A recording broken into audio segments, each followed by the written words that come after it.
Hey, church family, thanks for joining us for today's Daily Devotional. We are continuing to talk about Christ's commitment to the church and our own commitment to the church and those around us. And so we are continuing 1 Peter chapter 4. And today we're going to be looking at verse 8, which reads, "Above all, maintain constant love for one another, since love covers a multitude of sins." There's a ton of really important phrases here in this one sentence. First one is above all. Hey, Peter is saying, more than anything else I have told you, above all, more important than anything else that exists.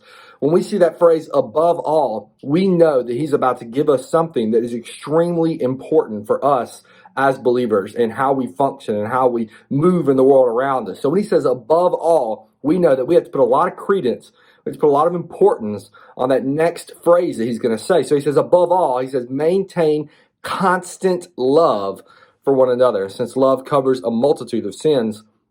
The second half of that sentence, love covers a multitude of sins. We also know Jesus gives a similar command, or a command that kind of alludes to this phrase that Peter says here, and that is that you love the Lord your God with all your heart, soul, and all your might or mind. But also that the second command is like the first, that we love one another, that you love your neighbor like you love yourself.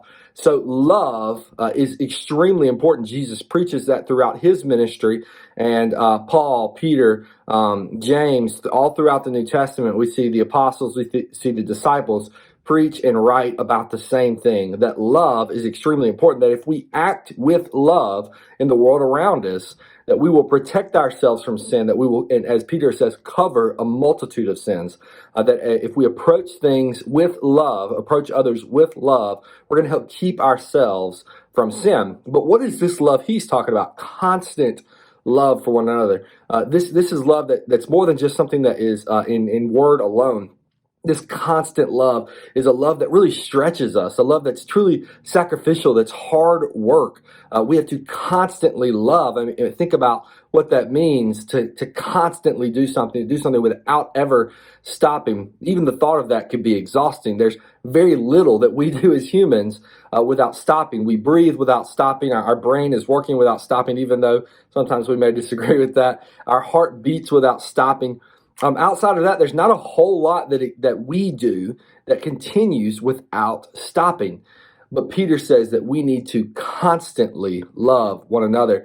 And so again, that is a love that stretches us, but there's also this idea that he's kind of alluding to, and that is that it is difficult to love others, that we have to intentionally love one another. That sometimes people aren't always deserving of our love. Sometimes people are rude. Sometimes people are mean, and it's hard to love them. And so if we're going to constantly love others, that's something we have to be intentional about. We have to really create a discipline in our lives to love one another's just as Christ has loved us. So our author gives us a couple of questions that we can look at. The first one is, why is constant love so important? And the second question is, how would you describe Jesus' love for those who mistreated him? I think as we look at both of those questions, what we're going to find is that Jesus' love and the importance of our constant love is all pointing to the gospel. Jesus' love is the gospel, that love that he has offered to us, sinners, undeserving, him, a perfect sacrifice, but someone undeserving of having to be that sacrifice, undeserving of having to endure punishment, yet he does it anyways.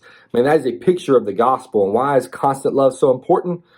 Because that is also a picture of the gospel. So when we show constant love to the world around us, we're showing Jesus' love to the world around us. Church family, I hope that today you work to show Jesus' love to the world around us. And I hope that you do that above all else. And I want you to know that as you're doing that, we love you and we're praying for you.